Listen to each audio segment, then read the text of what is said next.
Good afternoon, everyone. How's everybody doing? Hopefully, you're having a great day.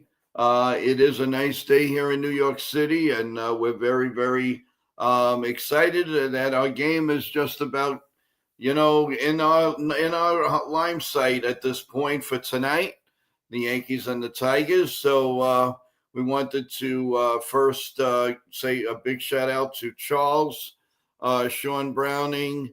Let's see. Another Joe. Oh, how you doing? How's it going? Also, we have Bob Rizzo in the chat. We have Ava, Teresa, Richmond Valley Pharmacy. How you doing? Big shout out to you. Thank you so much for all that you do for us. You're the best. I really appreciate it. There's Kevin. There's Nicole. How you doing? How's everybody doing today, everyone? SNS has been here. Hopefully, everybody is doing well. So let me go over what's going on. First of all, guys, we are going to have Mr. Jay Jackson on, former MLB player who's nice enough to come and join us. And actually, we're going to be putting him on in a couple of minutes, but a couple of seconds actually. I just want to say hello to everyone. Please, if you have your questions, put it in the chat and give me a chance one by one. I'd be more than happy to here in our big happy Yankee family. So please do that, everyone. And I think we're looking forward to the interview. Without just basically, we're going to as I just wanted to let you know that we're going to go to Ken the Ugly Truth's channel, and he's going to do the play-by-play of tonight's Yankee Tiger game. And then right after that, everybody come back here, and we'll have our great post-game show with a lot of our co-hosts here. We'll go over everything, and of course, we'll take all your questions in the chat. So, without any further ado, I am not going to make him wait. I think he's ready. I'm going to give him the thumbs up. Are you ready there, big guy? There we go. All right. Well, let's welcome ex-Major League pitcher Jay Jackson. Good afternoon. Hey, Good how's it afternoon, going? sir. How you doing? I'm fantastic. How are Good. you? How are you? Fantastic. Good, thank you. Thank you so much for joining us. That's really, really nice of you. Courtesy of Nitin and his sports team. Again, we really appreciate it. So tell us what's going on in your life right now, and let's get going with how did you get started to be a ball player, man? It must be exciting. Go ahead. I mean, I started playing when I was 4 years old, so it's been a long journey of the whole sorts. I've been all over the place. I've been in America, Canada, Venezuela, Mexico, Japan, everywhere you can name it. So it just started when I was 4, and then I just fell in love with the game. And as I got older, when I got to high school, my dad made me choose sports. I was actually playing baseball, basketball, and football at the time. And he's like, "Hey, you can only play two. You can't play three. That's a bit much. Plus, to go to school." So at the end of the day, I chose baseball and basketball, which I ended up being successful at both. And then just went to college, and baseball just found its way into my heart and found its way as the longevity tool that I was going to use to, enjoy my life, I guess. That's awesome. So when you reached your peak, when did you finally realize, hey, gang, I can do this? When were you confident enough? Was it the ability when you were just playing like some high school baseball? You just felt that, you felt the confidence. When did you actually know? That's what a lot of people, youngsters say. How does a ball player know when he knows he's ready and he's gonna make the big time? I as a high school player, I got interest from a lot of teams at that point in time as an outfielder, but as a pitcher as well. I played outfield more than I pitched when I was in high school, but then going to college, I did both as well. And then I went to summer ball in the Great Lakes League, and I played for the Delaware Cows. and I ended up being, I think, ranked like one of the top rated pitchers in the league, but also like one of the best athletes. And that's when I thought I had a chance because I was going against other people outside of my area. I was going against people from all players from all over the country, and to be, in the tops of those guys, I was like, okay, well, maybe this is something that can actually pan out, and I guess I can, be more confident in myself and trust that what I'm doing is the right thing, and that I'll have a shot at the next level. So I would say probably my sophomore, junior year of college, I was good up until then, but knowing that, I was playing against guys of my same caliber across the country and across the world, it just kind of all kind of clicked at that point in time, I would say. Wow. Okay. So take us through the journey. So in other words, now you're high school, you're this, you're that. What did it make you nervous at all that all these scouts are watching you? How do you put that out of your mind as a player? Do you just block everything? Do you put the blindfold on? What do you do? You should be normally, if you're playing sports and you're good at it and that's what you truly love to do, kind of like what I talked about in the book that I wrote. Whatever you're doing, you don't really focus on anything else except for what you're enjoying to do. So when I'm out there playing baseball, I just kind of worry about what I'm doing and trusting that everything I have been doing for the longevity of me playing baseball is going to continue to pan out and just work. So you don't worry about the scouts and stuff. You just go out there and try to put your best foot forward and enjoy the moments that you have there, and let the rest of everything just kind of shake out the way it should. And luckily enough, I was good enough to play at the next level. I was good enough to play in college, and I had success. And I was able to break into the MLB and play all over the world and have this great game. Not only transform my life, but give me a bunch of opportunities to do a lot of things in my life. Do you mind a few questions from the panel? Yeah, 100%. All right, awesome. Well, this one comes from Bob Rizzo. Bob asks, "Congratulations in everything that you did. Thank you for coming on the show. We listen to this show every day, and all you do is just make it better. Thank you, Bob, for that. That's very nice." And his question is, when you reached the major leagues, how did it feel like when you came out of the dugout and said, "Oh my God, I really made the big time"? Well, my debut in the big leagues wasn't great, so I didn't get the luxury of having that feeling. But just being out there and getting the call to be, play on the level that I was, I had spent 8 years in the minors from that time. So being able to go out there in Arizona, where I made my debut with the Padres, and just have the experience to go play baseball out there, it was surreal. But then, after that kind of wears off, you realize it's just another day at the ballpark and you need to get your job done, which I didn't do that day. But luckily, I got it done enough after that where I had a longer career and I was able to play up until last year. So it gets there and you kind of get shocked at first, a little shell shocked, and then you kind of settle in. It's about how fast you settle in, I think, is what makes the best ball players the best ball players. Jeff asks, where were you most comfortable? What city? And who was your favorite player that you played with throughout your career?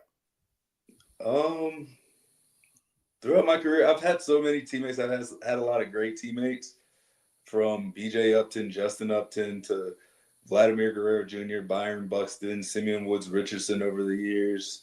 All the guys I had in Japan that treated me like family too. Like Seiya Suzuki was one of my favorite teammates when I played in Japan. Hiroki Kuroda was one of my favorite teammates as well. Just so many over the years that I can't really put a place and a name on who would probably be the best one. One of my favorites is also Marcus Mateo, who's one of my AAA teammates I had. Also, Leonel Campos, Cody Decker. I've had so many. I played way too long, I would say, with so many different teams. But the city that I think that treated me the best, Toronto treated me so well when I was there. Even though I didn't get to spend a lot of time there, they treated me like family. They looked after me and my family a lot. My son was born early while I was there, and they kind of took us in as a big family. I think San Francisco did the same thing, even though nobody knew me there either. And we had a great year, and we were just kind of a bunch of no-name guys at the time and ended up winning the NL West. But Mm. then also all the place I was in Japan, the Carp, Hiroshima, they treated me so much like family that I spent so much time there. That was the longest tenured place I was at. So I've had so many places, but I think Toronto and San Fran are probably my favorites here. And then over in Japan, Hiroshima with the carp was probably my favorite. Well, you got a question from Teresa. She goes, "Congratulations, making the MLB stint, and I hope you really enjoyed it, and you'll always suck it in because that you should. That's one thing you have to be very very proud of. And we don't really know you, but we're proud of you for being one of the 700 people that actually made it to Major League Baseball." She asked, "This is my question." So you went to Japan, which was fantastic. I always was fascinated to know how did you get unless you know how to speak, the language, how do you guys get along? That's a Well, good question, Teresa. each team each team has interpreters and has translators on their team. So just kind of like the Japanese guys come here and Shohei has his guy. A lot of times the teams provide you with guys, and certain teams Hmm. will have, okay, I think with Hiroshima, we had two main translators in the big league team. And then on the minor league side, you have one main translator. But I had a bunch of friends that spoke English and Japanese. So I would always hang out with them and they would translate for me whenever I would go places. But also, some teams over there give you your own personal translator too. So whenever you go out, whenever you need something, they go with you. And those are the teams that pay the most money. I think SoftBank and Tokyo actually do things like that. But for you normally get a translator. So if it's something small, you can always call them, text them, and they'll help you get through your day. But for me, I had a lot of friends that spoke both. So I would go around with them and have them kind of order for me until I learned the language myself. I kind of started immersing myself more into the country and enjoyed my time there. So I started speaking more of the language and tried to figure out a way to speak the language more because I like to be by myself and go explore a lot more than just having a translator follow me around all the time. Of course, that's amazing. So now a question from me. You played obviously in the MLB and you played in Japan. Tell us the difference of either the feel of the ball. Is the ball different in your opinion? A lot of players say yes. A lot of players say no. What's your take on that? Is the ball different? It is. And It is. whatever. It is. No, it definitely is. So how can I explain how this ball is different? It feels a little smaller at times, but I think that's because of the packaging. But the ball comes already kind of pre-tacked, and so you don't really need any rosin or anything or any sticky stuff with it a lot of times. But the ball feels like it's a little smaller. The laces are a little, a little higher possibly. But Wow. overall, the ball is a little different. It's not as drastically different as people want to make it. It's just enough where you know that it is different. Yeah. Okay. Now, but the atmosphere. Tell us about the crowds. That's another thing Teresa had asked. You see a big difference. A lot of times we see, like in the beginning, they're singing or they do these special services and all. Is it all really really so different from us, or It is. It just an idea? it is to the extent that I feel like it's more positive chance than people here are booing more. I Yeah. but like I think it's more like they're cheering for the each player. Each player has their own chant for when you come in, when each guy bats, and so they're cheering for each player. And the games are always packed. Where you'll see here, a lot of games will be empty at certain places in a lot of cities. They'll be empty because just the teams aren't doing well, regardless of how the teams are doing in Japan. There's always fans there, and they're always packed out. They're always cheering. There's always just something going on, and it's such a more. I feel like it's more of a positive atmosphere where here you're trying to prove the fans and beat the fans to a certain degree, even if you're not thinking about it. If you're in certain cities, whereas over there, it's literally everything's just they're chanting for you all the time. Now okay. So let's see. Kevin asks the changes in baseball. What do you think of the pitch clock? Do you think that it's helpful here in New York? Does it really? Well, not New York, but everywhere. Do you think it's helpful? And does it save time, in your opinion, to slow the game, to have the game finish a little bit earlier? I think that the pitch clock was a terrible idea. Um, I was just talking to my pitchers that I had this year since I became a pitching coach, and I was explaining to them the more and more I thought about the pitch clock and just trying to slow the game down or speed the game up for fans' entertainment to a certain degree is not benefiting the athletes or the fans ultimately, because you've seen the quality of baseball since these things have happened has honestly gone down to me in a certain degree. But I think that for athletes as a pitcher, for sure, you can never mimic a 15 or 20-second pitch clock with guys on base and how you have to throw a ball, so you can't mimic that ever. So I don't think that was a good idea, but also I think baseball was meant to be enjoyed for a long period of time. I think as fans of the game, I think as me being a fan of the game, I think it was something that you wanted to go enjoy and sit down and watch and see what teams were doing and play the chess game with them if you understood it, that you got to play along with them and be, okay, I would do this differently, but this is the outcome that they got, and play good baseball. So the games are 3-2 and everything's, chess, not checkers so much as I feel like it is now. It's either home runs or strikeouts. If you have the stuff, then you do, but it's not playing the team game until it gets too late in the season. And by that time, I don't feel like guys are prepared at that time or for that level to succeed in those situations, honestly. Now, Jimmy asks, what about the ghost runner? What are your feelings on the ghost runner in the 10th inning? Yay or nay for you? I don't mind it. I've had a lot of experiences with it where I've had the runner on second to start the innings and extra innings, being a reliever. And I don't like it because of the pressure it puts on you, but I do like it because of the pressure it puts on you, one and the same, because it shows you what you're made of.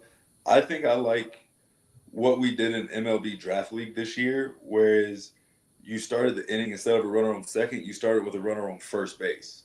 Yes. I like Love that. that. Therefore, it's an advantage, but still a disadvantage, because if you have a good ground ball pitcher or a guy that's not fast on first base, then you can get a double play and then you wipe it out anyway. Whereas the runner on second, it makes it a little bit easier. And I see again what they're trying to do is speed the game up, right? So everything's trying to get the game done faster. So the runner's on second, so you bunt them over, fluke hit or something like that, scores a run. Whereas if the runner's on first, fluke hit, then he's not necessarily scoring. It's going to take two solid hits and possibly a bunt or something like that to score a runner. So for me, I think they can change it a little bit, and I think they're trying to find a way to change it. But ultimately, I think how the playoffs are run, where it doesn't matter, especially in the World Series, you can just play as long as you want to. I think that's ultimately my favorite anyway. Now, a question again from me, and you knew this was going to come. Your New York experience. What did you, going into Yankee Stadium? Did you get the hoopla of, the of what happened in that stadium? I mean, maybe not that particular stadium. There are some nice moments, but how did it feel to pitch on the mound of Yankee Stadium?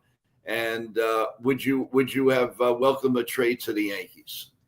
I actually never got to pitch at Yankee Stadium. I got to travel there and never got to pitch there. I got DFA'd not every time. I actually had to go see my son one time, and then I got DFA'd the other time. But I've gotten to go there, and it's surreal to be there. I've had a lot of teammates play there. Rizzo was one of my teammates before.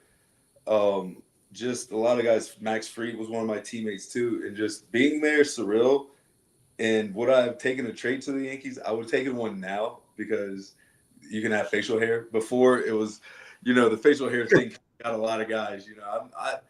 My facial hair for me and how my face It's perfect on you. There's nothing wrong with it. look like I'm 12 years old, and I don't Yes. look like I'm 12 a lot. So, but I would have loved playing in New York. Every time I've ever been there playing against the Mets, or just being there just to travel and seeing the fans and being on the other side of it, playing with the Blue Jays and playing against teams and getting the other side from the fans as well.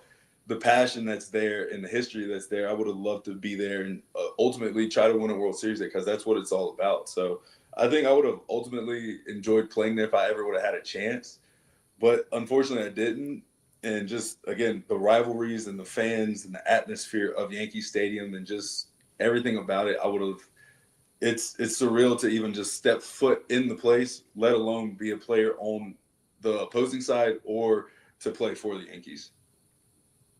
Yeah, I'm sure it's a, I've covered throughout the years, and just the awe of going into the dugout, going up those stairs is like the greatest feeling. I mean, I honestly, to be totally honest with you, I was such on a cloud the first time I went, and just going up that tunnel, and it was like, oh my God, I'm really here. I mean, I had to slap myself about 4 times, but I knew I was in the Yankee dugout, that's for sure, because the first time I ever went, I was pretty young, and Willie Randolph greeted, said, "Hey, big guy, what's up?" And I went, "Are you talking to me?" He said, "Yeah, how you doing?" And he was terrific. Everybody. But you know what? The experience, and the greatest feeling. You might agree with me on this. When you're in the ballpark and you're just sitting in the stand by yourself, and you see a pitcher throw to a hitter, and you hear the crack of the bat. Nobody could understand that feeling unless you're there to experience it. To me, it's the greatest sound I've ever heard in my life. When I You used agree to with hit, that? yes. When I used to hit, yes. But now, as a pitcher and a pitching coach, my greatest sound is hearing, a pitch getting thrown and hitting the mitt, and then hearing strike three or the crowd going wild for a strikeout. That's my favorite now, because Of that course. means, like, for me, like, the job, like, our job is done, and you've done it and you've done it successfully. Because normally, if it's a loud crack of the bat for me, it's not a good sign. No, no, So, but I'm just saying an but yeah, empty like when stadium. I played and just sitting in the stands and watching my friends and stuff play. I went to the Blue Jays in Pittsburgh game not too long ago and watching my boys play for the Blue Jays and watching Tommy Pham play, who thankfully got me tickets. Shout out Tommy Pham, honestly too. Oh, Watch, nice. it's, it's always fun to see them and watch them play and hear the sound of the bat when you know it's a good.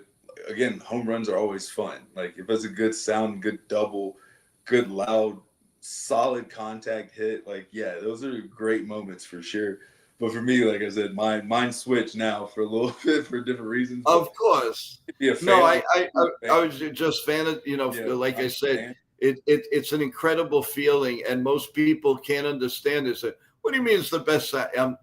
Or like you say, 100-mile-an-hour fastball or 90 going into a glove. It's not the same. You have to experience it. It's amazing.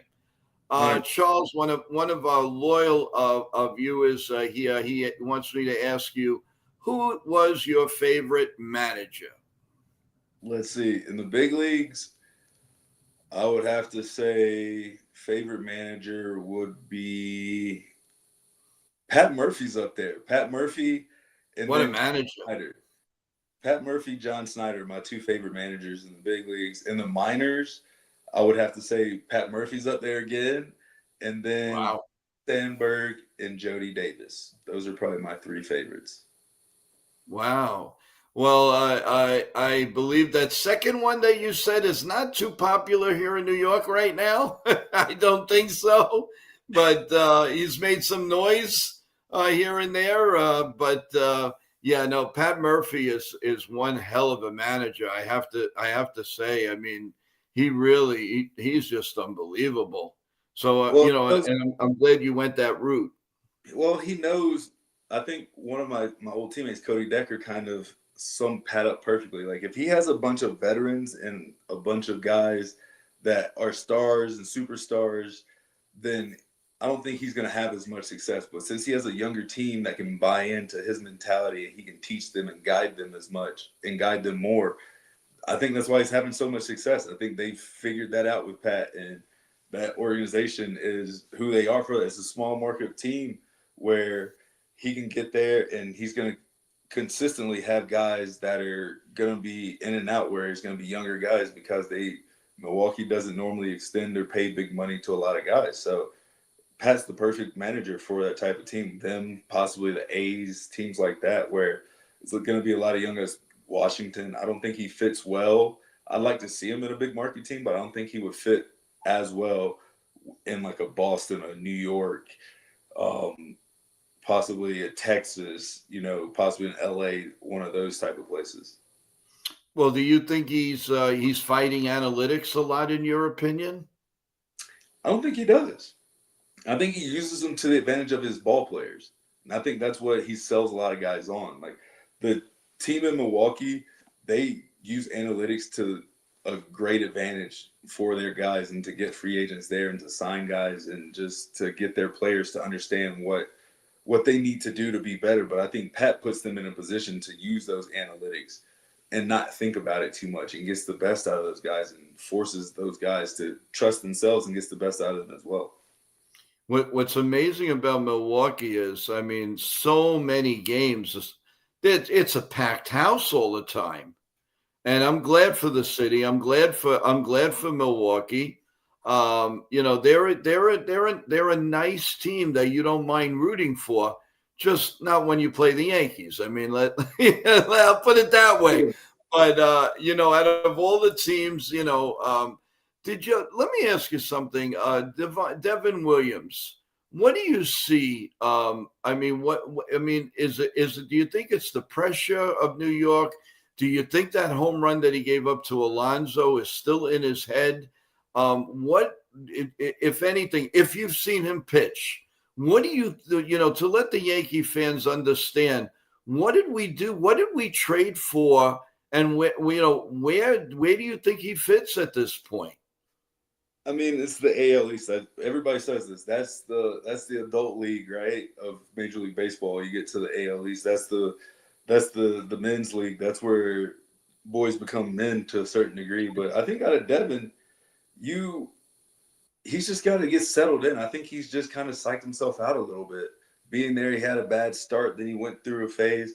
And again, the fans there are a lot different than the fans he's dealt with in Milwaukee and everywhere else, right? So. Yeah. I think that didn't help, but I think he's going to embrace it. I think he'll probably get this year off from under him, and then he'll come back. And I said this on my podcast, and I've said it to a bunch of guys when I've had interviews. Is this the MLB? People get the book on you. Hitters are professionals, so you have to keep advancing and finding ways to get people out, just like they're finding ways to hit you every time. So the analytics and stuff on him and the book on him might be out in that league, and they might have something on him where, different teams do different things where he doesn't know. He might have a tip here or there, or he might just be missing spots here or there. He might be overcorrecting things that he might be in his head, but I think he'll be fine. I think this is just, first year. You got to let him settle. He's got some years left. He's going to be a dominant force. He's got the stuff to continue to be dominant as a back end guy. So I think he fits in. Once he gets his hands comfortable and settled in where he needs to be in there and gets himself comfortable, I think that he's going to slide in right at the back end of that bullpen again. He just needs to start. You see that, and I agree with you. But what the problem is, well, obviously he can become a free agent, which he probably will test the waters. But that's the problem. I mean, if you have one bad year or something like that, and as a free agent, you never have a chance unless you decide, hey, you know what? I need to show that city, that team, that who I am. But a lot of times, obviously, the money takes over, and I'm not saying he's, by any means, not at all. But the free agency hurts teams. That and I'm not, we know the Yankees, they spend, the Dodgers spend, the Mets spend, the Red Sox spend, but it does hurt teams, and you never get a sense to settle, and that's a big problem in all the sports. You can't. It's like there's very few Aaron Judges around that you could root for all the time. The Yankee fans, they wanted to embrace Juan Soto. Let's face it, and they couldn't because of free agency, and he went to the highest bidder, and we all knew he was going to do that. And where's the loyalty? I mean, I understand. Listen, I'm all for everybody to make every dollar you can, no question in my mind. But of course, you're going to love free agency because you'll have a choice. You're not limited. But the thing is that for the fans' point of view, there's no more loyalty except a few. So 700 and what, 75 players. And how many loyalty players do we really have to a team? And even to a team like the New York Yankees, you're playing for the Yankees. They say all the right things, but then at the end of the day, more than likely, most of them walk. So that's the only thing, and I think that William stayed, here. He will. I agree with you. It's just that I don't think he'll get that chance because I think he, I mean, again, my humble opinion, he's going to be pitching somewhere else next year. That's just my opinion. I think that Devin might go pitch somewhere else just because of the ballpark more than the team. Because everybody I've ever talked to, when they leave the Yankees organization, they talk about how the Yankees organization is their favorite place they've ever played. That's all they talk about once they leave. And so I'm sure that he would love to stay, but I think for his pitching style and his metrics, he might go somewhere that's going to be better suited for him in that facet. But as far as like the loyalty goes with players, I think players are now at the point where they see the other side of the coin to the organizations more now too, because the organizations aren't necessarily loyal to the players anymore either. I can say that I can truly attest to that because of how my career's gone. And people will say, well, I wasn't good enough to be here and be there and blah, blah, blah. Well, I had good years in certain places and I still got DFA'd. I still got sent somewhere else. So where's the loyalty to me in that facet? You know what I mean? I helped teams win, get to playoffs here and there, but there was no loyalty to keep me around either. So I think it goes both ways where players are going to do what's best for them and their families a lot of time. It's going to be on the organizations to make sure that those players feel so loved and comfortable and build a culture around those organizations that nobody wants to leave. You see it with the Dodgers right now. Nobody ever wants to leave the Dodgers. You see it with the Yankees for the most part, except for Juan Soto, where I think he had other things that made him want to leave other than just the outward appearance of what we see. But you see it in different organizations. You see guys signing extensions. You see Kristen Yelich signing an extension with the Brewers. You see all the guys that are down in Atlanta signing extensions left and right. I think it's a culture and it's a front office being loyal to the guys and showing that they respect and trust them, but also the players putting up and doing their part and being like, hey, I want to be here because you show me why I should be here. And I think it starts from the ownership down, though. You can't have players be loyal if the ownerships and the front offices are constantly turning guys over and people that the fans want to see and running teams ways. You see it kind of with the Mavs right now down with basketball. There's no loyalty to the players down there. I guess in any Dallas sport, right? Right. But what? I feel bad for the younger fan because they get, they have a vision like, oh, I love Aaron Judge. I'm just picking Aaron Judge. Now the disappointment if Aaron Judge would have went to sign with the Giants or whatever, it's like, and they get put down again and again and again, and they grow up that way. They say there's no loyalty. Where's the loyalty to that? And that's what I feel the work. Because I mean, years ago, it was a little. Even though you had free agency, it was different. A lot of guys stayed with their teams. Not everybody, but I mean, it's such a different atmosphere, a different game. Now I have a question that I dread to ask. But and I don't know if you've really thought about it yet. I'm sure you have. Do you think we're headed for a lockout strike at the end of next baseball season? 100%. 100%. Wow, you didn't hesitate. You did not. I don't like that answer. 100%. That's 100% just because I've seen the inner workings too a little bit, but also because just how the commissioner and the owners are trying to push these things that the players aren't getting behind. And it's ultimately going to be up to the fans to choose whose side they want to be on a lot of times because the owners try to make it look like the players are asking for something so much where these billionaire owners are trying to cut costs and they've already cut the minor leagues and cut a lot of guys' careers out. I can say that the guys that I coached this summer should have all probably, if the draft and the minor league teams were how they should be when they were 5 years ago, all these guys would have been playing in the minors somewhere, having a chance to go be in the big league somewhere instead of being in the MLB draft league. But at the same time, I think that it's just not there. The compromise isn't there right now. I think there's too much of people are being selfish instead of trying to be for the greater good of the game. And I think Mm-hmm. that with all the analytics and the owners and stuff trying to make it more about entertainment and business than baseball, that the true baseball players are getting turned off from that as well. And so they're trying to be like, okay, if you're going to make it an entertainment aspect, then you're going to have to pay us for this entertainment aspect instead of letting us just go play the game that we love, because you keep changing all the rules and everything else about the game we love in the first place. So I think there has to be a compromise to that.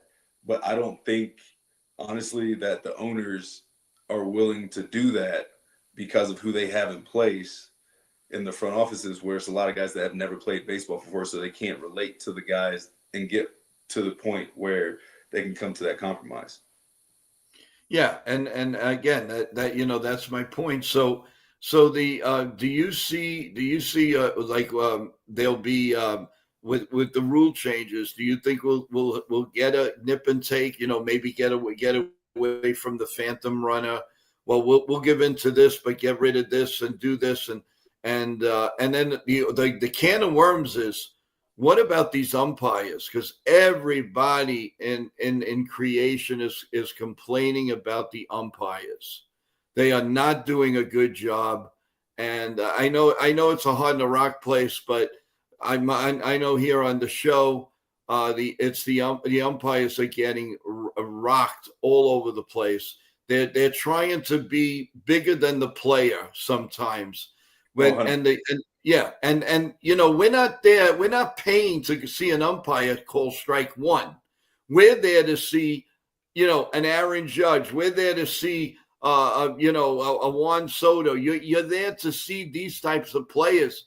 We don't want. We're not coming there paying good money to see you go. You're out of the game. And I think they're a little bit too much, and I really believe that MLB has to do something about this.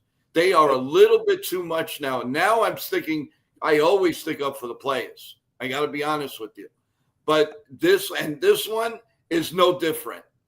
I did not come to see, I came to see you, Jay. I came to see you pitch. You get thrown out of the game. So what am I supposed to do? So now you want me to go buy frankfurters and hot dogs, spend another $30 on the $40 for it?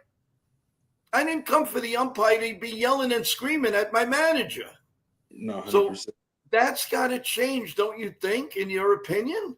I think the umpires, I'll give it, I'll give them credit. They have a very tough job to do with how much criticism Yes. they do take, and especially with them hinting at the automatic strike zone at umpires and stuff. So they're taking their leeways away. So I can see how these umpires now feel more pressure and that everything's coming down on them. But like you said, like they have to have more of a feel for the game, honestly, to a certain extent. Like they can't be doing that stuff. And some of them are very bad. I got to see in the MLB draft league this year how bad umpires can be. So I don't criticize MLB draft.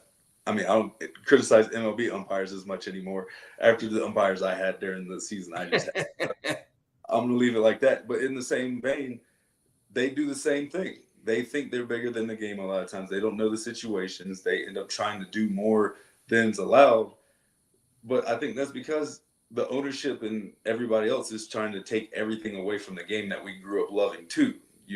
I think owners again are so based in their assumptions that we want to have it more entertainment based instead of more baseball based. So they're adding more things. They're taking more, trying to make it quicker for the fans and all this stuff. When, like I said before, you just need to enjoy the game of baseball. Like I think that we've all lost that over these years with social media and the invention of all these new quicker technologies and things, that we've lost the enjoyment to go to these sporting events and just truly enjoy them, because we feel like we have to go somewhere else and go do something else, where these were supposed to be a reprieve more than anything else. And I feel like that's just circulated down through everything else. So now umpires have quick triggers because they're trying to make sure this game's getting quick, because if they have it past a certain length of time, then they get docked. So if they're wrong about a certain thing and they're not keeping the game at a pace of play, then it throws off whatever they're doing too. So I think it just, overall, the umpires need to have something in place where the best umpires are in the game and the worst umpires have to work their way back through the game. Yeah, So that's a great idea. That's an I seen a lot of absolute people good talk about it. idea.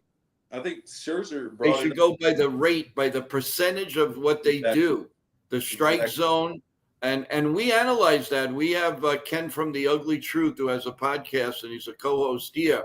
He analyzes, and he's put out almost game to game how the umpire did, between at home plate, and a lot of times you should be about 95 and better. They're under 80 sometimes. It's terrible.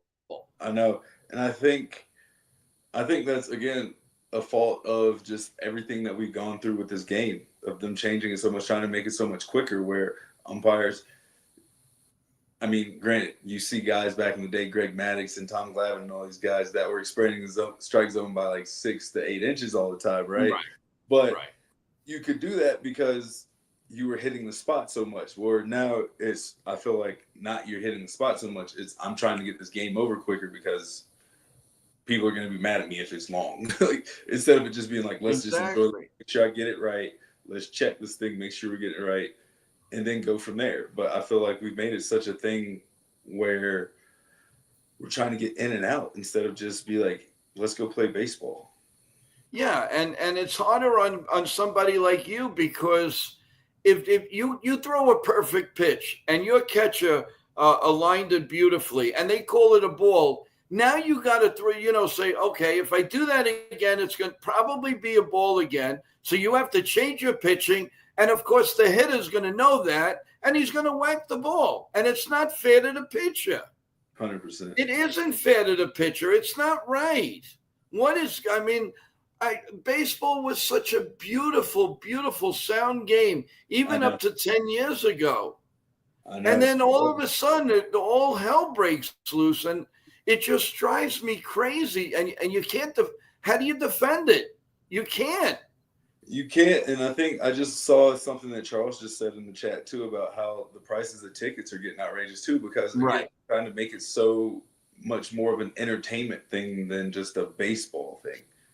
Because fans, but I think now the new generation of fans are trying to make it quick too, where the older generations were trying to defend it and be like, hey, just enjoy the game, where the new generation, well, I can watch this game and watch another game on my phone, and I can be out of here and doing something else, instead of just being like, let me take time with my family, enjoy something that's going to be relaxing, instead of going to dinner one night and spending the same amount that I might go spend out at a nice dinner. I can go to a baseball game and be outside and enjoy the lights, enjoy the feel of just being in the atmosphere with other people and watching, a great game. Like, it's hard, like Charles said, to do that now. But also, I feel like the game's changed so much that people don't want to enjoy it anymore. They just want to see the. And I'll tell you, and where I think they getting, where they're getting their cue from, and don't get me wrong, because I actually do a wrestling podcast, but they get their cue from WWE. Because everything is entertainment and it's working. I mean, the other day they had Tiffany Stratton at Citi Field, and she was going to throw out the first ball. So you know what happened? One of the other lady wrestlers came out to stop her, prevent her, and start a fight. That's what people want to see now. And if you're promoting that on the baseball field and people went nuts with that, you're going to see more of that. And I mean, is baseball and wrestling, I don't know. Is it a good mix? I'm not sure.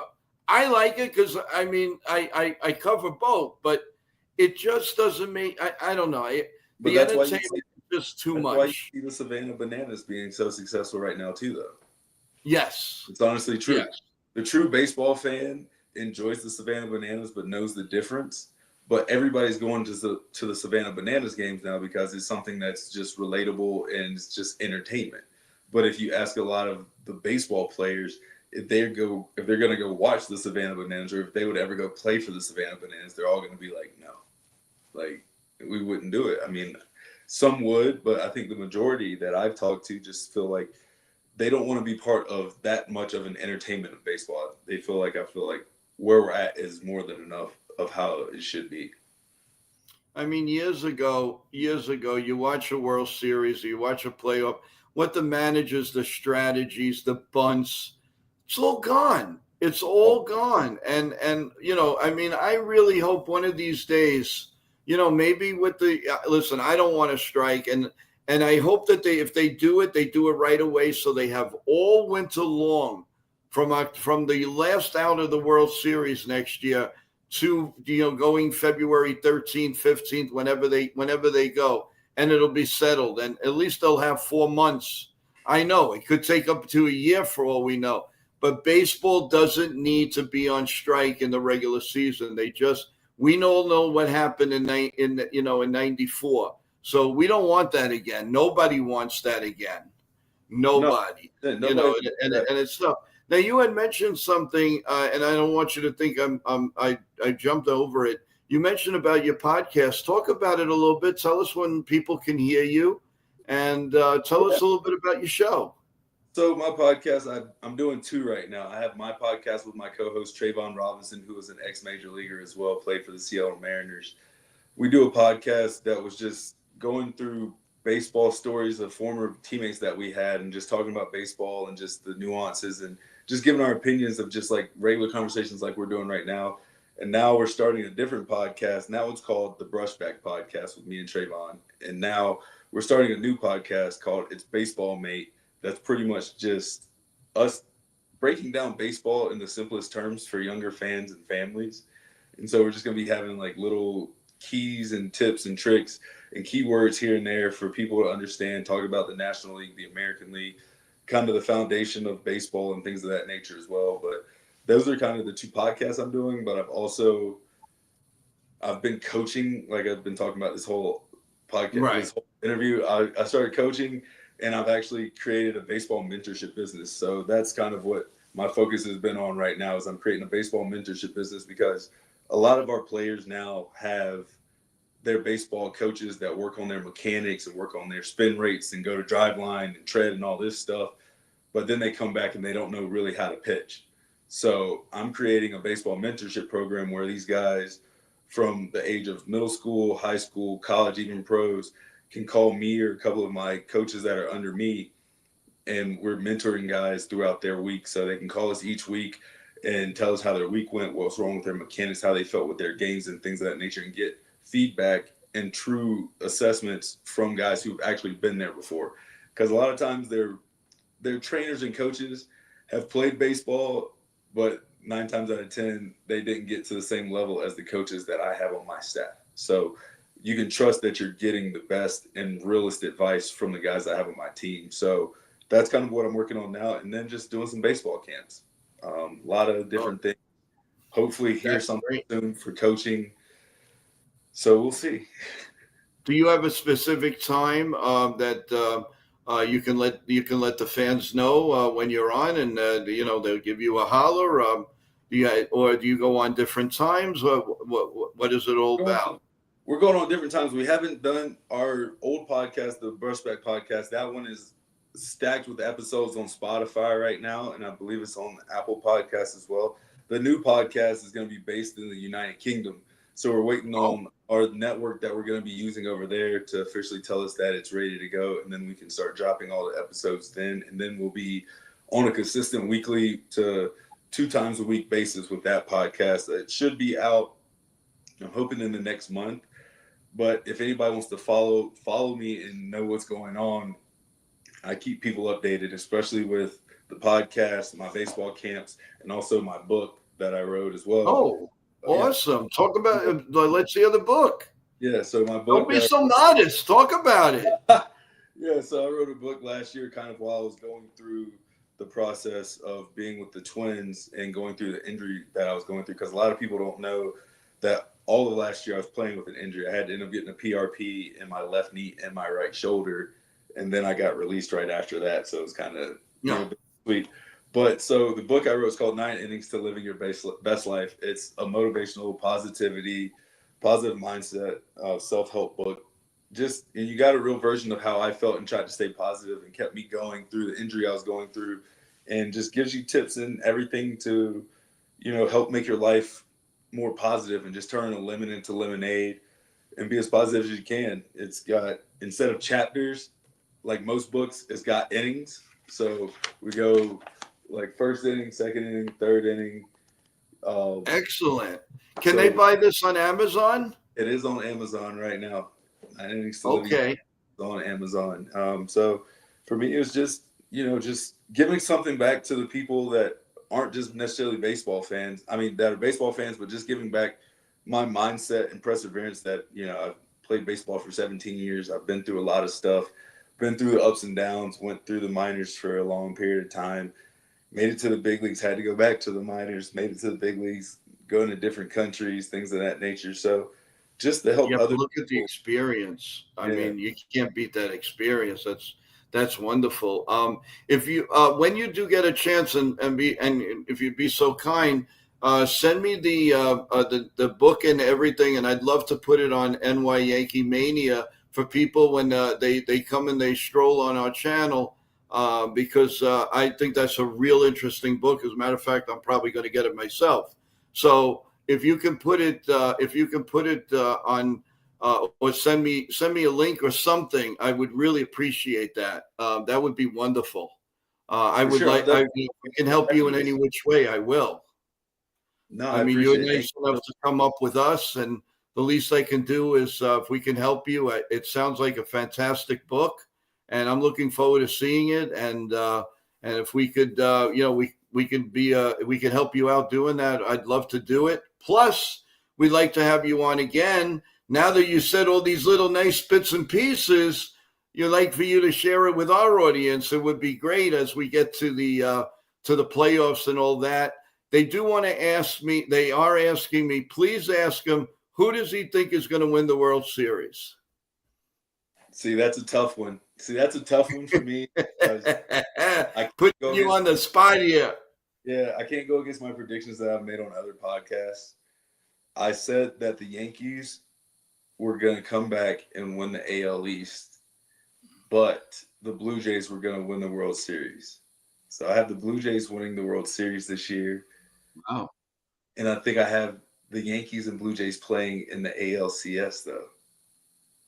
I think that was what I had. Wow. Blue Jays. Okay. I had the Blue Jays winning just because of the year that they're having and the additions that they made to the pitching staff. Wow. Okay. Yeah. I don't think you made some friend. No, I'm just kidding. But no, that's great. But I have to go with my squad. No, you had to be brutally honest. Nope, you have to be brutally honest.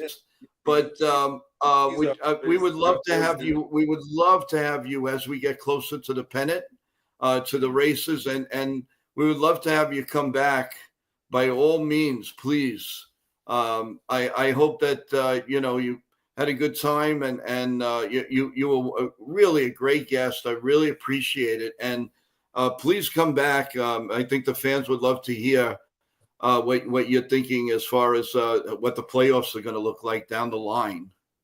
100%. I'd love to be back. Just whenever you want to reach out, I'm going to send you the link after this for the book and everything else. Thank you for having me one more time. All the fans in the chat. I just saw Ken put something on there. Today's pitcher soft. I'm not going to answer that because I don't know how other pitchers think. So I can't truly answer that. I know that the guys that I coached and that that go under my tutelage, they're not. So hopefully you see those guys in the big leagues or in the minors somewhere, and then you can compare them to all the other pitchers out there, and you can decide if it's soft or not, like if the new ones are soft or not. Yeah, exactly. And just in case, that is our email, joeyankees28@gmail.com. And if you could send the book information, I will be more than happy to put it on NY Yankee Mania's site. And that the book looks very interesting. I got to tell you, I'm really excited to get it. No, I hope you enjoy it. Actually, I'll send you a copy myself, honestly, so you don't have to order one, and then therefore you don't have to. That's very nice. That's really nice of you. Thank you. But by all means, I do want to do this for you. Again, any friend of and Nitin would have loved to have been here to actually surprise you. but he has. But once in a while, he finally has his family around. And I told him, "Would you just enjoy your family? 100%. Don't worry about it. Everybody understand." But we miss him dearly. We can't wait. He's coming back. I hope in the next day or two. And he talked very, very highly of you. And now I understand why. Because you're a great guy. And I'm so happy you got to experience. And you had some moments. And listen, the grace of God. You did well. You're providing for the family. You're healthy, thank God. And that's all that counts. Exactly. Before you go, I just want to let you know and I tell all my guests on November 11th, we're doing a very, very special show to support our troops, all the men and women that have given us the freedom to do what we love to do. Either play ball, announce, watch a game, and all of that. And we're also going to be saluting cancer patients, all kinds of people, former ball players are going to be coming on, CEOs, you name it. I'm building a really big show, and I want to extend the invitation to you. If you have a story, either 100%. yourself, you're very proud of a family member or a friend, we'd love to hear your experience about it. It's going to be November 11th. The starting time we're still debating, because I want us to be free, because TV, they do a lot in the morning. Yeah. There's parades in New York City and all of that. So I want to be the one to really get going, and everybody. And we are going to have a lot of surprises. I work 24 hours a day for this. If you have an idea for it, please, by all means, you're more than welcome. Awesome. Yeah, no, for sure. I'll definitely be there. Just send me a reminder and let me know, and I'm going to definitely be there to pull up and, again, support everything that you're doing and support the troops, support everybody that's made this possible for us, because, we wouldn't be here without them, for sure. Like, we wouldn't have the freedoms that we do without them. Yeah, and actually, we have 2 people on staff that have been in the military. So we're gonna, that's what put everything in my head, and every day, I've reached out to so many, between athletes, commentators, CEOs, actors, actresses, so many people, and I'm getting such a great response. So it's going to be I don't care if I'm on 5 hours. I don't care. Listen, for the baseball winter meetings, I was on 10 hours. We did not budge. That's awesome. We were here, and it was great. We had what a wonderful day. I can't wait for that. I can't wait for the baseball winter meetings. I'm psyched. Yeah, those are fun times.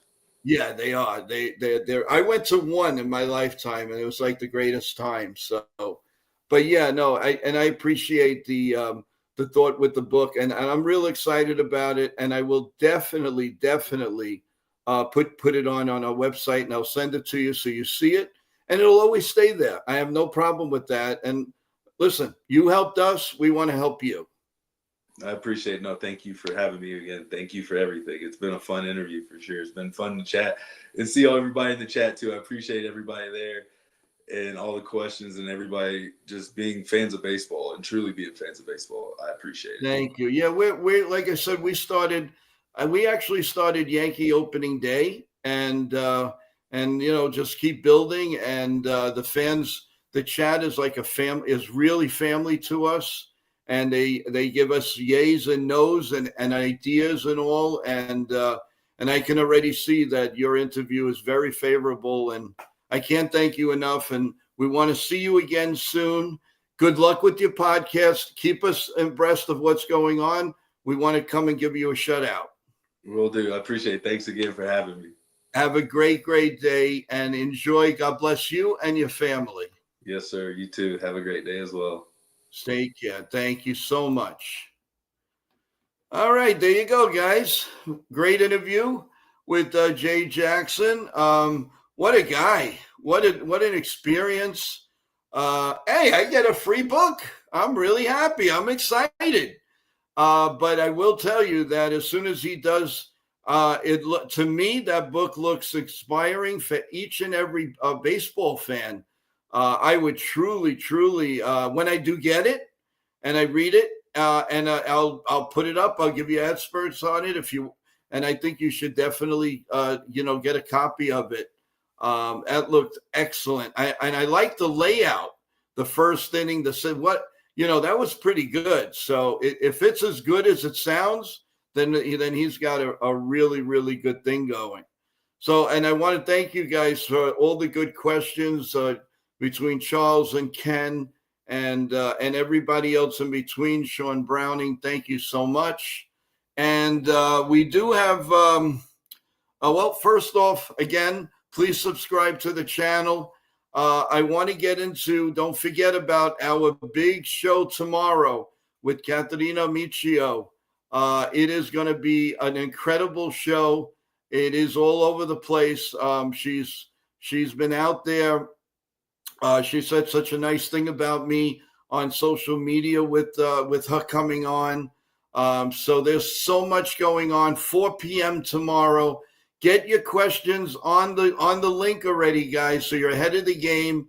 And she will answer each and every one of you. She's tremendous. She's beautiful. She's very talented. She has 8 awards. A filmmaker, an actress, been on The Sopranos, also in the movie The Wrestler, an endless amount of other cuts, and she keeps going. What she's done in the city, in New York City, in Italy, there is so much. You can't miss this interview. She is the best, and she is so looking forward to coming on here. And everybody, we gotta treat her like family also. And you never know, she could be part of the show too. So we're working on a lot of different things, guys. The only thing I ask of you is subscribe and press that like button.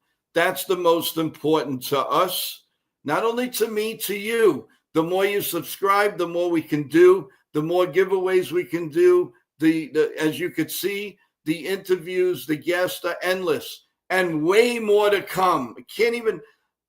There's one fun interview that I can't wait to secure. I think you guys are going to love it, and you're going to have plenty of time to know about it as soon as we can set the date with this person.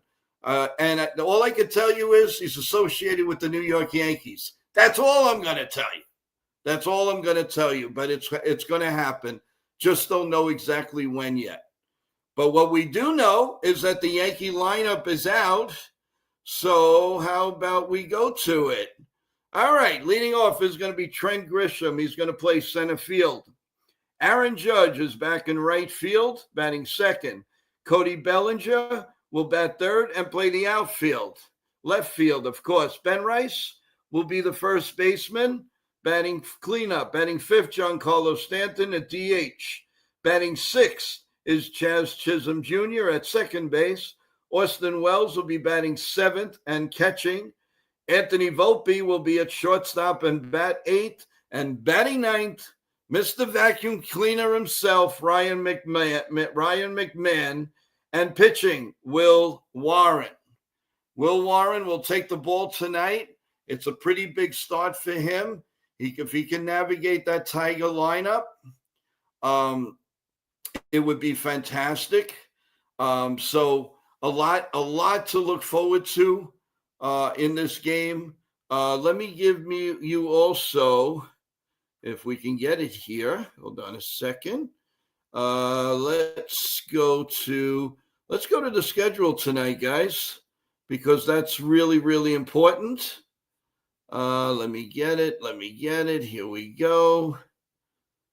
All right. So tonight we have the Pirates against the Orioles, the Royals against the Guardians, the Nationals and the Marlins go at it, the Mets and the Phillies, big series there. The Tigers and the Yankees, of course, Houston Astros and the Toronto Blue Jays, where a lot of Yankee fans are going to be Houston fans tonight. They can't believe it. That's going to be a really good game. The Cubs and the Atlanta Braves tonight. Tampa Bay Rays against the White Sox, the Brewers and the Texas Rangers, the Minnesota Twins and the LA Angels, Cincinnati Reds and the Padres. That's a good matchup. The Cardinals and the Mariners, as Riley keeps going towards a big home run year. The Arizona Diamondbacks and the Giants. And, of course, you got the Red Sox and the Athletics tonight, as Springs will be pitching for the A's, and May will be pitching for the Red Sox. So there's a lot of stuff. There's a lot of baseball tonight. No question about it. Again, from here, Ken the Ugly Truth will be having the play-by-play on his channel. So go in there, listen to a great play-by-play. Right after that, come right back here to NY Yankee Mania, and we'll dissect it. We'll spend a lot more time talking about the Yankees. This one was dedicated more towards Jay Jackson, the pregame show. So we're what I like to say is stars of the game right now. I believe Warren's going to go 6 innings. Maybe 5 2/3, 6 innings, something like that. He's going to do okay. I think he's going to give up 2 to 3 runs. I believe that he's going to have about 5 strikeouts.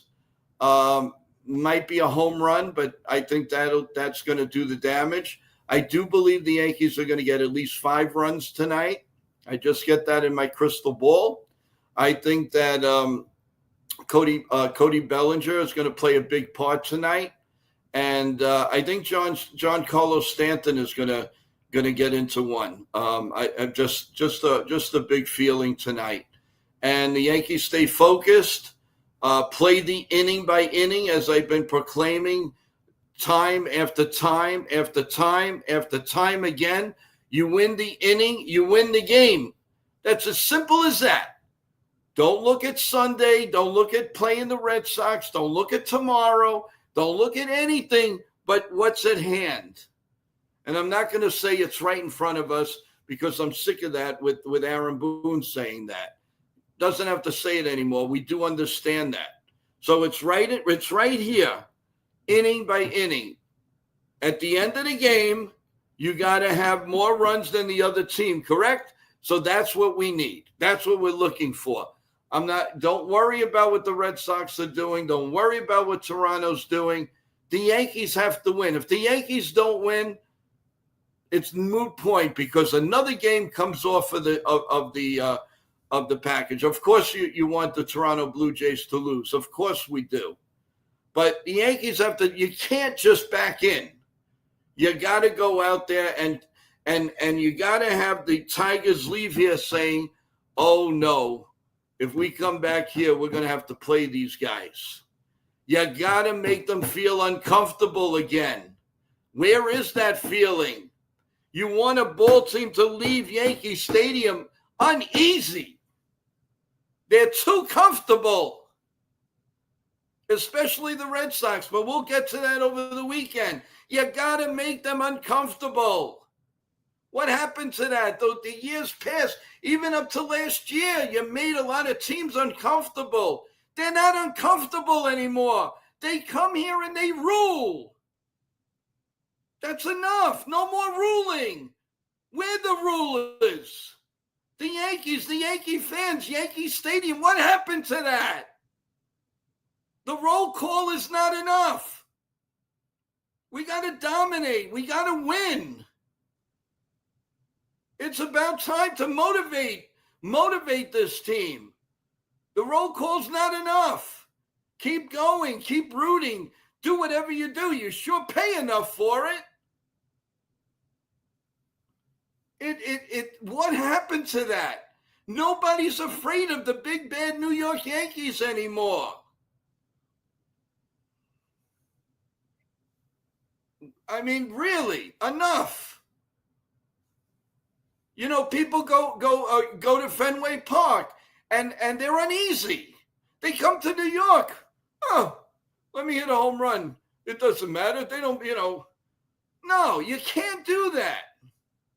Make it uneasy again. Whatever happened to that? Oh my God, even up to a little bit, most of last year, nobody wanted to play the Yankees. Nobody wanted to come into Yankee Stadium. They were you-know-what in their pants. Not this year. The Red Sox come in like they own the place. Well, we don't own Fenway Park, so why should they own us? It's about time that we put on the big pants and play. No more diddly-dallying. We have 20-something games to go, guys. I want to go into the playoffs, people fearing us. Not that we go there, oh my God, what are we going to do? Oh, is Max Fried going to play good? No. They got to do that, not us. We're the big bad Yankees. We're not showing it.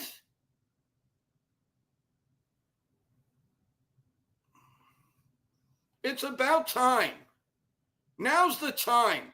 We're not April. We're not May. We're not June. We're not July. We're not even August. We are going down to the dog days of everything now.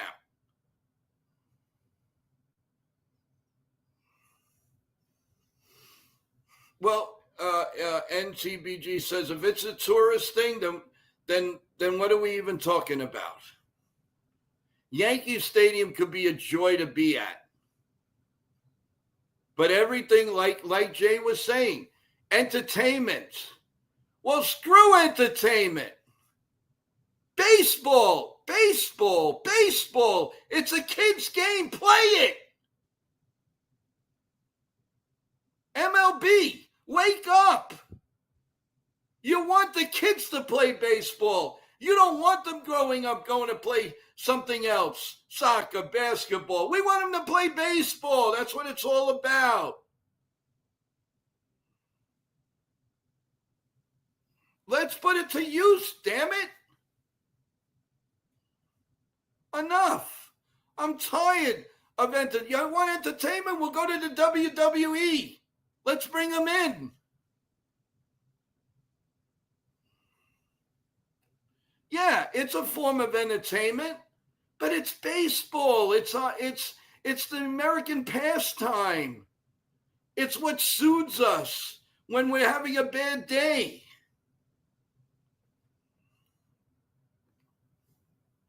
Let's think about it, guys. And it's got to go in. The Yankees have to go in there. I don't care what your salary is. You're playing a little boy's game. Be a boy and put your pants on and play the damn game. Who's arguing with the umpire? Although they're right, but it throws their game off. Just go up there with a plan. You know why you're crazy? Because you don't have a plan sometimes. You go up there and swing like, oh, we can't hit this guy. You got to go up there with confidence. Where is the confidence? Why did we lose so many games? No confidence. Duval comes in. He looks like he doesn't want to be there. He wants to be, home eating a turkey sandwich. Do you want to pitch for the Yankees? Do you want to play baseball? Or don't you? Jeez. I mean, come on already. Once in a while, the Rams have to come out. Now, we're headed in a good direction. We can't stop now. We got to move forward. We got to rah-rah. Go do it. If it means Anthony Volpe's got to change, he's got to change. Do something about it. You see it's not working, try to make it work. And if it fails, it fails. But bunt, done it once in a while. Bunt. Move the runner over. You got a guy on second, he dies there. The percentage is so low, it's ridiculous.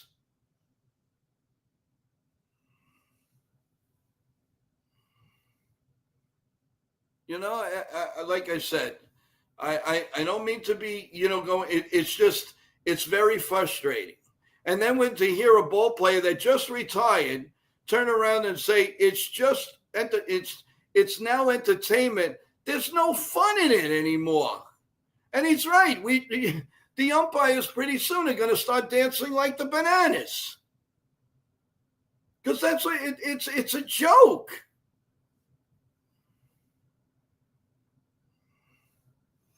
Yeah, T-Road, excellent point. Aggressive play, old-style baseball, stop the analytics. Yeah, can we just do that to old-time baseball? 1 week, no analytics.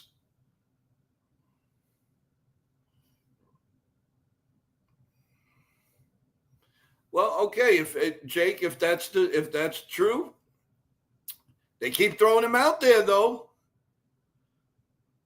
So Jake is saying, I don't know if you saw Boone's interview with John Boy, but it truly seemed like he was fed up with Volpe, and it might be that decision to play him is coming from the higher up. Probably. Because Cashman doesn't want to look bad. But that's too bad. If that's the case, too bad, Cashman. You're not the manager. If you don't like it, come down and manage. If you're not doing that already. I don't even want to get into that.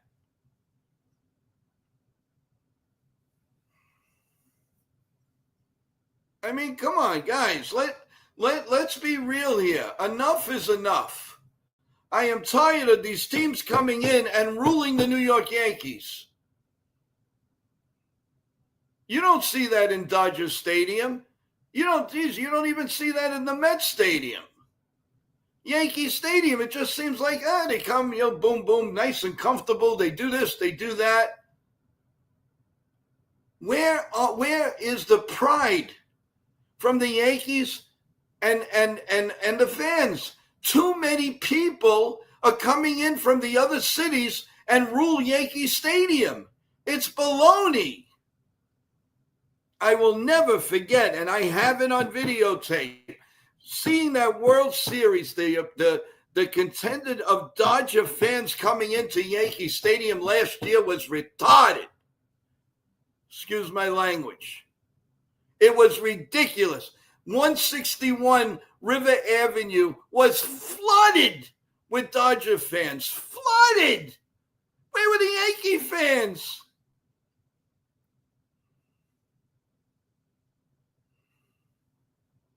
It looks like they buy these tickets and they want to get rich and give away the tickets. There are other ways to get rich in this life. Why buy the tickets? Where are the fans when you need them? I know it's expensive to go there. I understand that. But you can't tell me you couldn't even walk in the street of 161 River Avenue because it was flooded with Dodger fans. That made me sick to my stomach. And now they don't even know that we exist unless we play in the World Series again. But this year, don't give away those tickets, damn it. Keep them.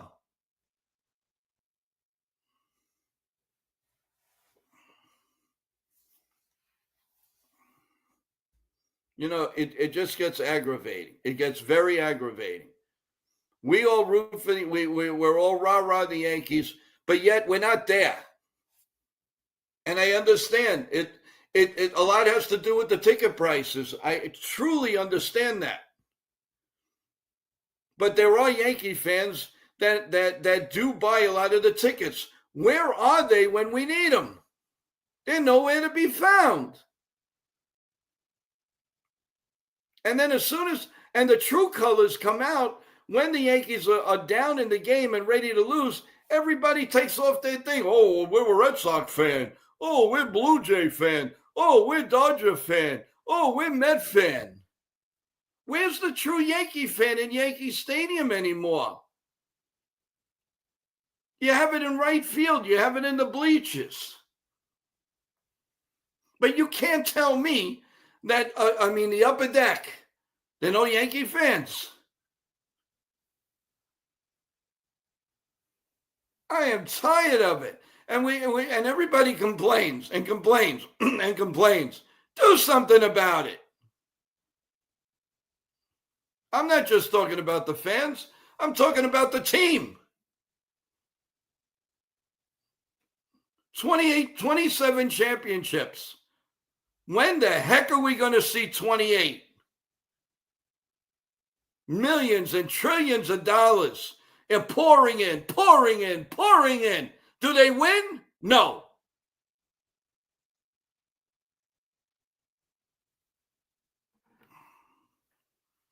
Finally, they address things, but don't wait to the damn last minute.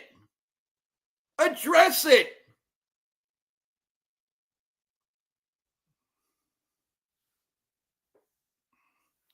All year long, waiting for a third baseman. All year long. So they finally get a third baseman, but he's got to get accustomed to the team, to the atmosphere, to the play, a new league.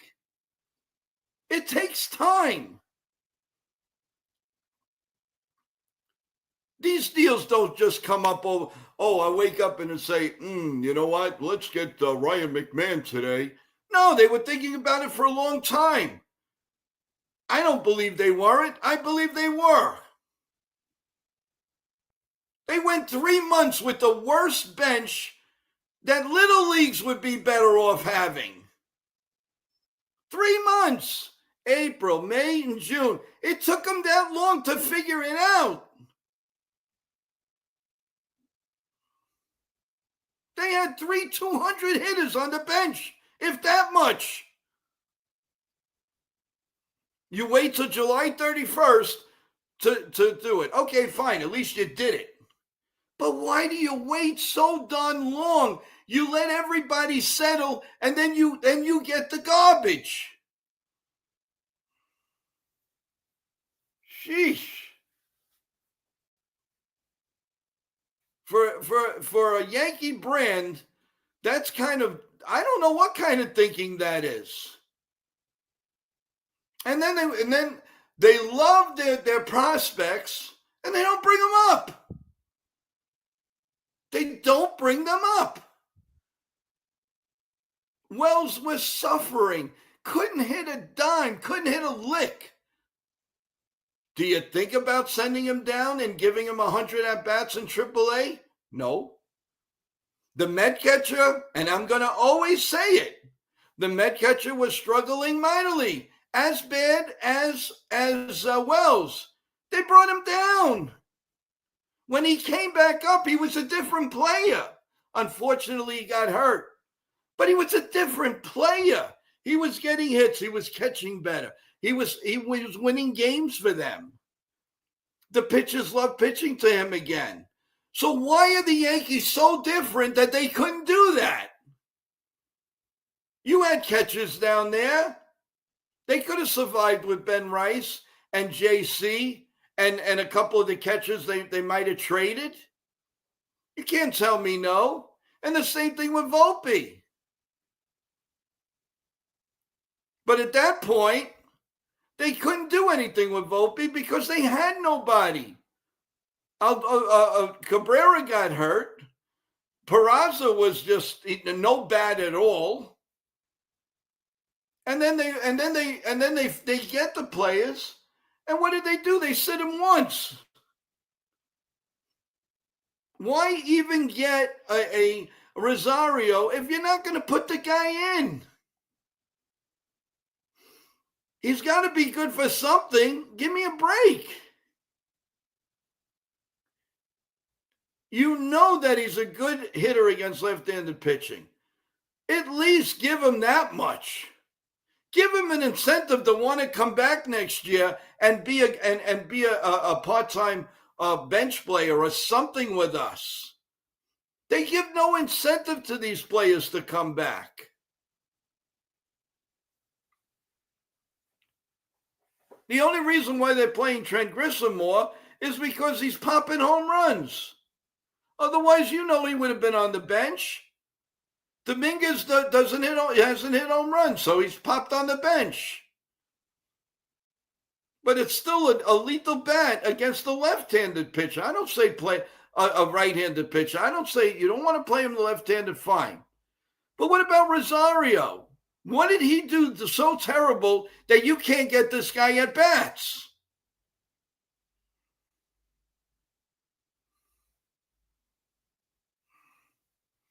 Yeah, Jake, it might be so. You might be right. You might be right. But if they're complaining about, oh, we can't get the 28th World Series, well, why? Do the right thing. I don't want a $300 million payroll. So develop. Do you think analytics is going to develop you a player? Let me see. Let me go to AI. Can you tell me the best player that you could make up that I can draft? Now, if that works, man, I'll love it. You got to go out and look for it. Where are the scouts? And then they go out and they go and target a guy that you know darn well's not going to come to the Yankees. They offered millions to this pitcher from Japan, millions for this pitcher, and where did they the Dodgers? Have a backup plan. Have a backup plan. You don't have to go 10,000 miles to get a better player on your team.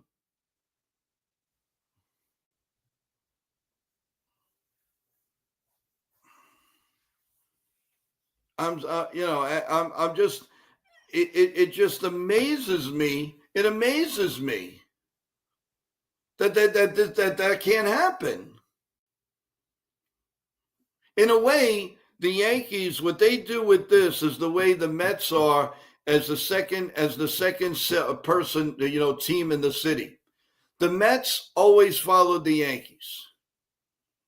They never took charge. They followed the Yankees did something. Let's say get a big scoreboard. The Mets get a big scoreboard. The Yankees decide on a stadium.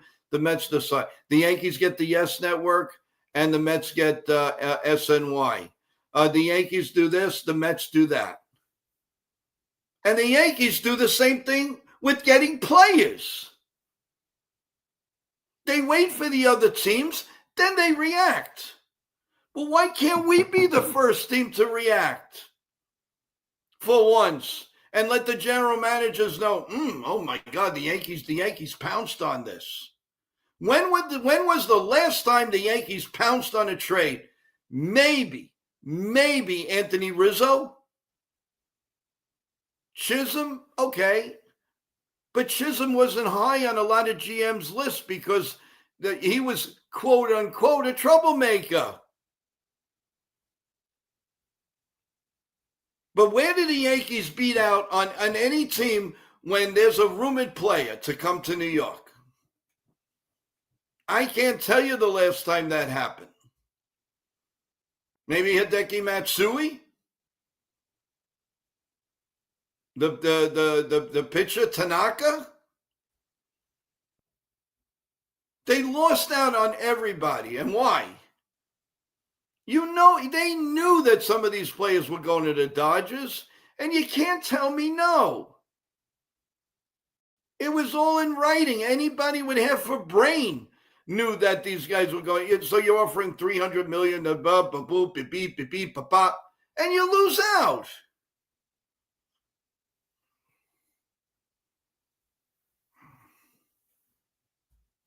A-Rod came in. A-Rod only came to the Yankees, that trade, because the Red Sox deal fell through. He was a Red Sox, Mr. Met. How you doing? Welcome to the show. He was a Red Sox originally. And that deal fell through. I forgot the specifics of it. And that's the only reason why he fell in the Yankees' lap. So don't think the Yankees were first in line for Alex Rodriguez. No way. They were happy with Aaron Boone at third base. They had Soriano. They had a good lineup. They weren't,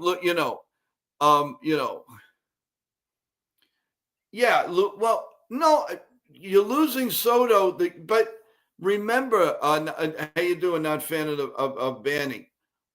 Remember one thing: if you sign Soto, you don't have Bellinger, you don't have Freed. You might have gotten Goldschmidt because of the fact that there was like $12 million around. You weren't going to get that. You weren't going to do everything in the trade deadline. You can forget it. The Yankees were not going to, the Yankees put it out there because they had no choice. But do you think that Hal Steinbrenner would be comfortable paying $51 million a year to one player? I don't think so. I don't think so. So in his hearts of hearts, he was relieved. Giancarlo Stanton was put in, that might have been the last person they really jumped on that was a surprise to Major League Baseball. Right, Sean Browning, you're correct. You're correct. The signing actually helped the Yankees because we diversified. Can you imagine? Do you know that we would have had that bench all year long because they would have tapped into garbage.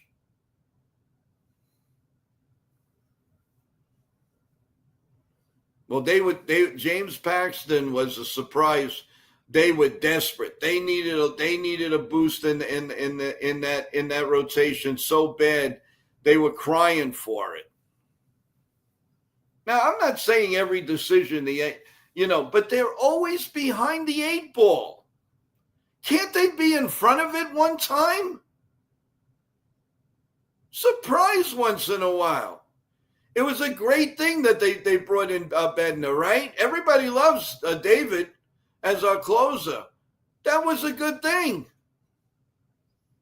So while the other teams were concentrating on Hausler and all of those other pitchers at the trade deadline, Cashman did a smart thing. Kudos to him on that. But it doesn't happen too often. Now you watch. Mark my words. You're going to see all these free agents, pitching-wise and all. By the time the Yankees make a decision, 90% of those guys are gone. And the Yankees already know that Weaver's a free agent, Williams is a free agent. I believe Yarborough's a free agent, just to name you a few. They don't have Clark Smith and Garrett Cole, grace of God, come back in May, maybe the end of April. I don't know. Now, granted, their strong suit right now is, even though they're losing 2 relievers, I'm just giving an example. They will wait. Okay, this one's coming off the table. This one's coming off the table. This one's coming off the table. This one is coming off the table. And then the Yankees have to scramble. Can they just be proactive once? Just once. That's all I ask. Yeah, Sean, that was great. That was absolutely great, and I'm going to put that up. But Slater, okay, he went down on injury. He's back. When are we going to see him? Rosario, the only time we see Rosario is that he cares about the team. He's jumping up and down like a lunatic, which is great. He's rah-rahing his team. He never plays. When does he play? Once in a blue moon?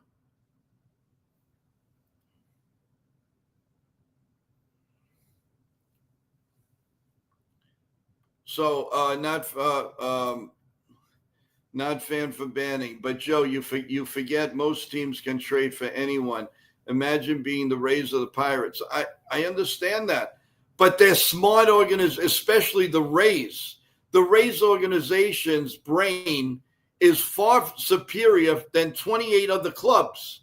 The Pirates have a brain for pitching. They are unbelievable in scouting pitches. The Yankees get pitchers that are great. They already know they're hurt. They're coming from a reconstructive surgery. Tell me I'm wrong. I'm not wrong.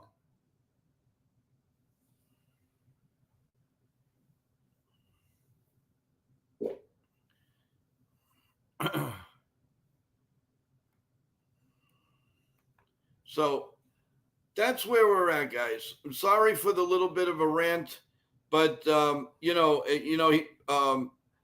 Jay Jackson, our a great interview this afternoon. He opened up my eyes.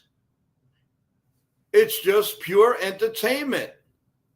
We take it a lot more serious than that. I mean, you follow baseball, you forget everything that goes around you once in a while. For 3 hours, it's beautiful. It's harmony. It gets the family together, a father and son, a grandfather and his grandkids, even a mom and a daughter. It's great, and it's great sports fun. And it's great in the it's great in the ballpark that there are things for the kids. You could throw the ball, see how hard you throw it. Run around these little bases. They have these rooms that the kids could play. That's great. That is great. But the one thing that gets me sick is the fact that people rule in our ballpark, and that is sick. That I don't understand, and I don't forgive.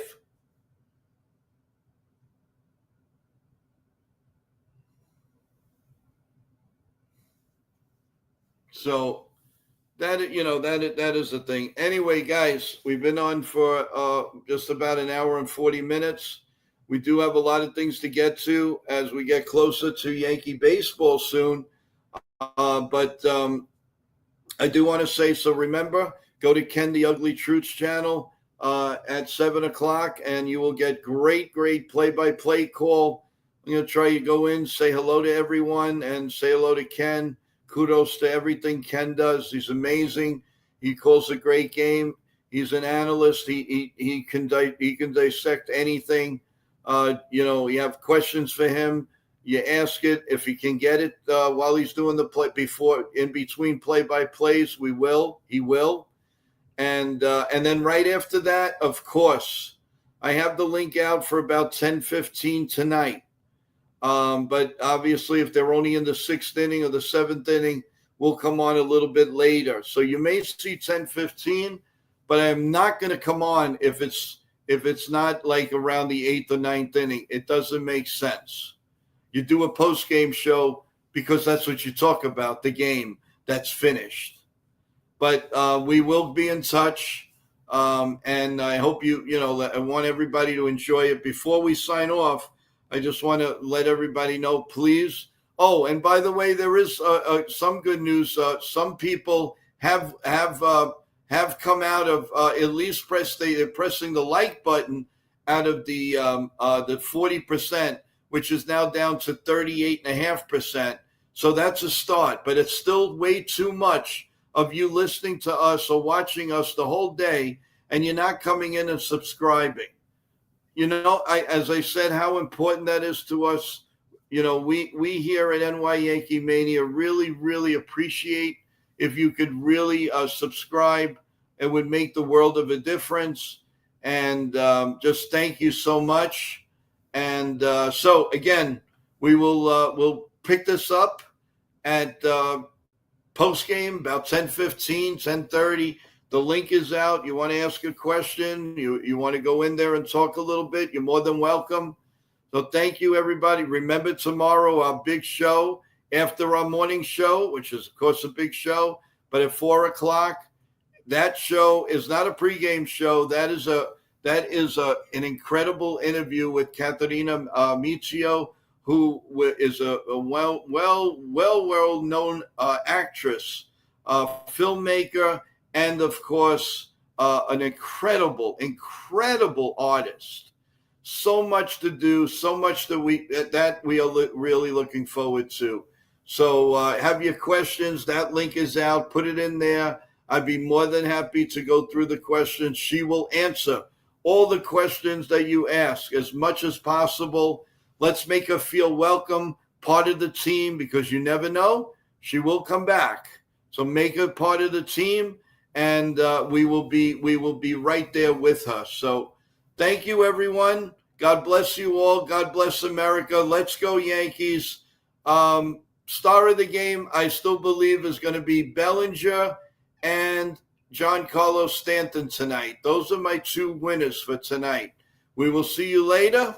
Enjoy around 10:15, 10:30. NY Yankee Mania will be back in just a little while. The third of our third show of the day. Take care, everyone. Have a nice meal. Have a great time with your family, the kids, the grandkids, everything. Goodbye, everyone. See you in a little while.